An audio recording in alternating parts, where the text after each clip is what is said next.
Hébreux chapitre 12, le verset 14 dit quoi? Recherchez la paix avec tous et la sanctification sans laquelle personne ne verra le Seigneur. Alléluia. Amen. C'est Dieu qui parle ici. Amen. Amen. Amen. Le thème du message de ce matin, c'est la sanctification comme âme protectrice de la foi. La sainteté, âme qui protège la foi, qui nourrit la foi, qui donne l'autorité à la foi et qui valorise la foi en vous. Alléluia. Qu'est-ce que Hébreux nous dit? Il dit de rechercher la paix avec tous. Et quoi? La sanctification sans laquelle personne ne verra Dieu. Pourquoi? Amen. Le dimanche dernier, j'ai dit que Dieu est un mystère. On ne peut pas finir de connaître Dieu en 2 jours. Même Moïse n'a pas connu la quasi-totalité de Dieu.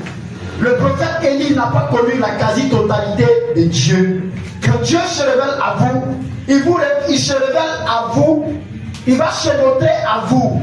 Il va vous permettre de le connaître selon la mesure de la grâce qu'il vous a fait de le connaître. Amen. Sinon, vous ne pouvez pas le connaître dans sa quasi-totalité. Il y a une partie de lui qui sera à vous. Et une autre partie de Dieu sera aux autres. Alléluia. Et il nous dit en ce matin que de rechercher la paix avec tous. Sans la sainteté sans laquelle on ne verra pas Dieu. Vous voyez? Dieu est précis. Dieu est direct.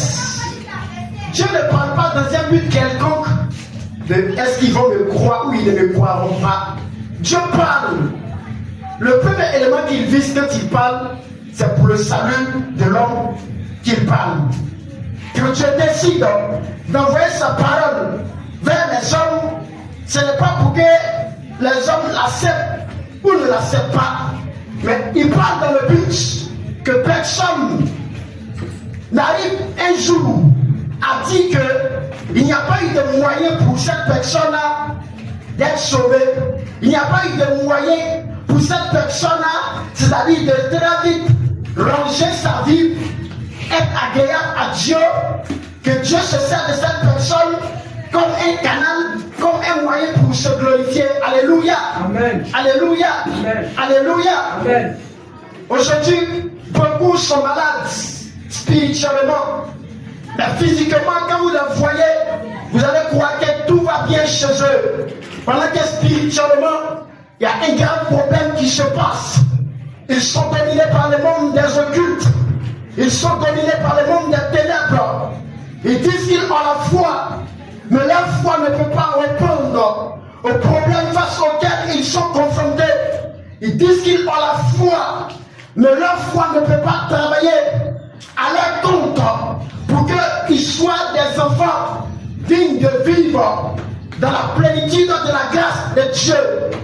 Chers frères et sœurs, ce matin, je vais par l'Esprit de Dieu, toi qui regardes à la caméra, et toi qui m'entends depuis ta maison, attirer ton attention sur un élément de la vie chrétienne qui protège la foi, qui fait grandir la foi, qui donne à l'homme d'être puissant, qui donne à la foi de l'homme d'être indiscutable. C'est la foi qui marche dans la sainteté. La foi qu'on a, et à cause d'elle, on se prive du péché. Dis Amen. Amen. Je définis la foi comme ceci. La foi est une valeur surnaturelle de Dieu qu'il investit en l'homme pour travailler au moyen de cet homme pour accomplir lui Dieu, ses œuvres. La foi n'est pas un langage qu'il faut tenir. Aucune personne n'a la foi sur la terre. La foi est une valeur qui est de Dieu. Et Dieu a la foi avec lui dans le ciel. Quand vous l'avez confessé et que vous croyez en lui, alors il va orienter cette valeur qui est de lui en vous. Afin que cette valeur qui est de lui en vous, quand vous allez marcher dans la sainteté, quand vous allez l'écouter, cette semence de la foi qu'il a mis en vous, vous donne de l'autorité tentation, face à la maladie, face à la mort. Alléluia. Amen. Amen. La foi est un don de Dieu qu'il investit dans la vie de l'homme pour un homme supérieur au diable, au démon et à la réalité de la vie. Alléluia. Amen. La foi, ce n'est pas une propriété humaine. La foi, ce n'est pas une valeur naturelle. La foi, ce n'est pas quelque chose d'humain. La foi est un don divin. C'est pourquoi dans le 9 dons spirituels, il y a le don de foi qui est cité. Parce que ça n'appartient pas aux hommes. La foi est de Dieu. Et quand tu as cru en lui, il établit une connexion entre toi et lui par la foi. Dis Amen. Amen. Beaucoup de personnes ont perdu la puissance de la foi en eux. L'église a perdu cette connexion de Dieu. Elle s'est dit qu'elle a Dieu. Pourtant, en réalité, la puissance de Dieu n'est pas avec elle. Si vous avez Dieu, que vous n'avez pas sa puissance, c'est que vous ne l'avez pas. Ce qui définit la puissance de Dieu, c'est la foi. Mais quelle foi? Parce qu'il y a deux types de foi. Il y a la foi morte et il y a la foi vive. Dis Amen. Amen. Je dis Amen. Amen. Toi qui regardes à la caméra, dis Amen. Amen. Il y a deux types de foi. Il y a la foi qui fait trembler les démons. Et il y a la foi que les démons font trembler. Faut trembler plutôt. Amen. La foi qui fait trembler les démons. Le prophète Moïse l'a reçu de Dieu. Quand Dieu l'a envoyé aller parler à Pharaon, Dieu a mis cette semence à Moïse. Au départ, il avait peur. Mais quand Dieu a investi cela dans le cœur de Moïse, le Pharaon indestructible avait peur de Moïse. Le prophète Élie de son temps, Élie avait cette foi indestructible. Vous savez pourquoi ils avaient cette foi? Parce que c'était des hommes qui vivaient la sainteté de Dieu. C'est des hommes qui marchaient dans la pureté à cause de la foi qu'ils avaient. Et il y a la foi que quand vous avez, quand je vous dis que vous l'avez, les sorciers marchent sur vous. Vous dormez dans la nuit et ils viennent marcher sur vous. Vous avez votre entreprise. La sorcellerie bloque les finances. Votre mariage, les démons bloquent tout. Parce que votre foi, elle n'est pas une foi qui se sanctifie. Et c'est ce qu'aujourd'hui, beaucoup dans l'église font. Mais ce matin, par l'Esprit de Dieu, je viens d'interpeller l'église afin que tu saches que le problème de ton malheur n'est pas au niveau de Dieu. Le problème de ta souffrance ne se trouve pas au niveau de Dieu. Mais le problème de ta souffrance se trouve au niveau de ta vie. Par ta manière de parler, par ta manière de penser, par ta manière de voir les autres, par ta manière de prendre la parole de Dieu. Est-ce que vous avez du respect pour la personne de Dieu par sa parole?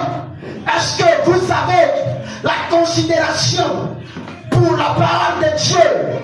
Aucune personne sur la terre ne peut avoir l'autorité de Dieu en lui si cette personne n'a pas la crainte de Dieu, si cette personne ne vit pas dans la sainteté de Dieu. Alléluia. Amen. Vous savez, sans la sanctification, la foi n'a pas de force. Et bien, elle n'est même pas utile à l'homme. Alléluia. C'est pourquoi, Église de Dieu, tu as perdu cette valeur de Dieu. La place de la sainteté dans l'Église. Je l'ai dit le dimanche passé. L'Église n'est pas un lieu où tout comportement a sa place. Toute habitude a leur place. Tout langage a leur place.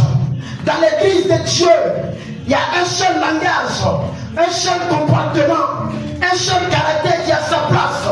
C'est le comportement de Jésus-Christ. C'est le caractère de Jésus-Christ. C'est le langage de Jésus-Christ. C'est-à-dire marcher dans la vérité à l'église. Accepter de vivre en collaboration avec la parole de Dieu. Accepter de vivre ce que Dieu veut que nous vivons. Mais hélas, difficile aux églises de ce siècle présent de permettre cela dans l'église. Nous sommes prêts à garder les hommes pour prendre notre intimité avec Dieu. Nous sommes prêts à plaire aux hommes qu'une multitude de personnes nous suivent au lieu que Jésus-Christ nous suive. Écoutez mon pasteur, écoutez mon prédicateur. Dans une église, la fidèle ne sont pas beaucoup, mais il y a beaucoup de monde. Parce qu'à chaque dimanche, à chaque programme qui arrive, chacun vient avec un intérêt quelconque de voir Dieu transformer sa situation et elle va partir. Alors si les hommes vous suivent, pendant que vous avez perdu la vision de Dieu, si vous mourrez, vous irez à l'enfer. Prophète Kwaku vous le dit. Ne conservez pas les hommes auprès de vous pour perdre votre salut. N'acceptez pas les habitudes de tout le monde dans l'église. Quand les hommes viennent dans l'église, il y a une personne qui fait l'église. C'est la personne de Jésus-Christ. C'est à lui qu'on doit regarder. C'est à lui qu'on doit copier. Est-ce que Jésus-Christ était sur la terre? Jésus-Christ était-il chercheur de femmes? Jésus-Christ était-il alcoolique? Jésus-Christ était-il un voyou? Alléluia. Amen. On veut adorer Dieu avec tout. Dieu ne se veut pas être adoré avec tout.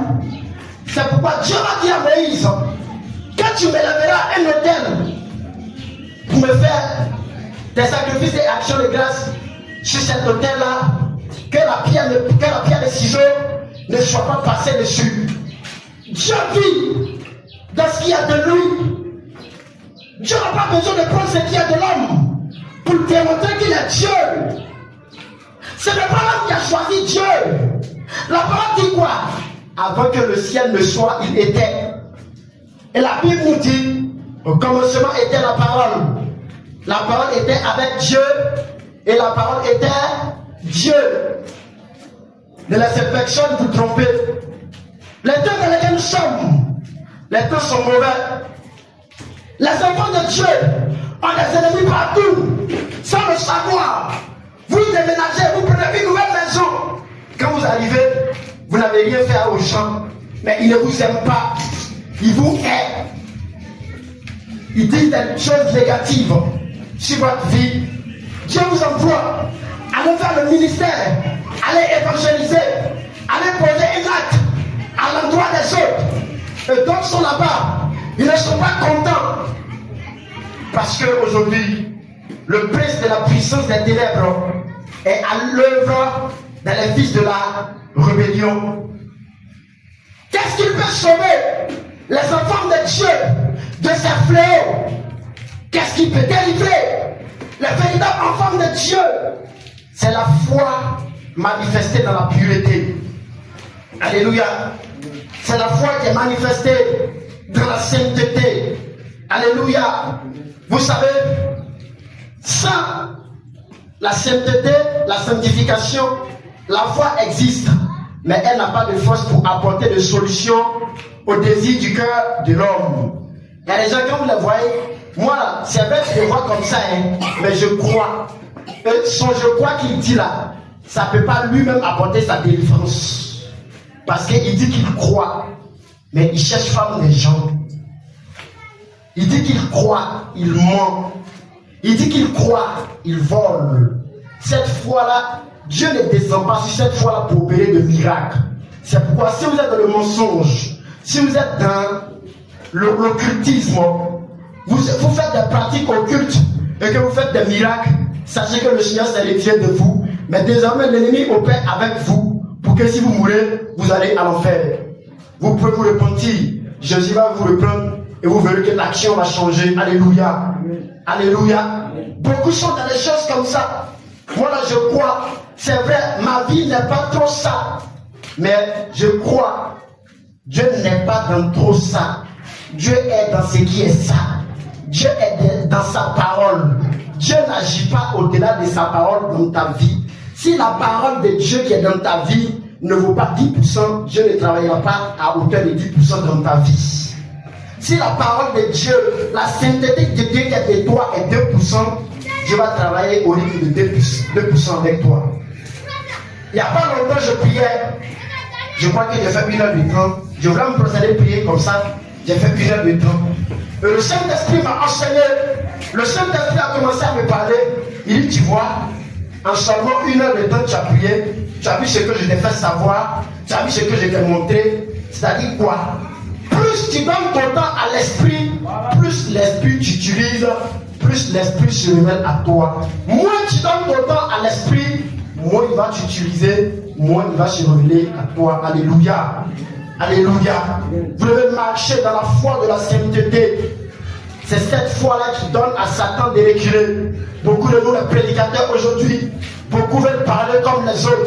Si ta vie n'est pas ainsi, ne parle pas. Parce que dans le monde des esprits, il n'y a pas de plaisanterie. Soit tu vaux 10 kilos ou tu ne vaux pas 10 kilos. Quand un vent de 11 kilos est en train de passer, si tu fais 10 kilos, le vent de 11 kilos va t'emporter.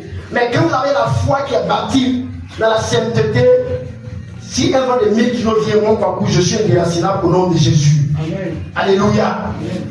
Peu importe le vent qu'il va envoyer, le diable va envoyer. Tant que je vais demeurer dans la sainteté, dans la face de Dieu, aucun vent ne peut m'emporter. Aucune maladie qui viendra de la sorcellerie, du fétichisme ne peut s'approcher de mon milieu de vie. Je ne dis pas que les attaques ne peuvent pas venir.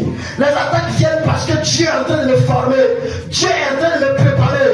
Je dois rencontrer des territoires démoniaques sur lesquels quand je serai, les enfants de Dieu qui se trouvent là doivent être dérivés. C'est pourquoi je suis souvent attaqué.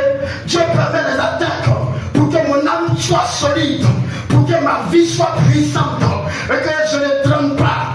Les expressions de lui, Dieu dans ma bouche, doivent rester des expressions de puissance, des expressions de l'autorité, des expressions de la force divine qui ne dépend pas de la pensée d'un humain, mais qui dépend de la puissance divine de Yeshua Mashiach, du triomphateur, celui qui a manifesté la puissance divine sur terre, sans relâche jusqu'à sa mort. Je voulais nous parler de la personne de celui que j'aime, celui qui s'appelle la pierre rejetée, mais qui est aujourd'hui recherché par ceux qui croyaient bâti. Je voulais vous parler de celui qui s'appelle l'étoile brillante du matin, le rejeton de David, celui qui s'appelle Alpha et Oméga, celui qui allait sur le territoire de Satan.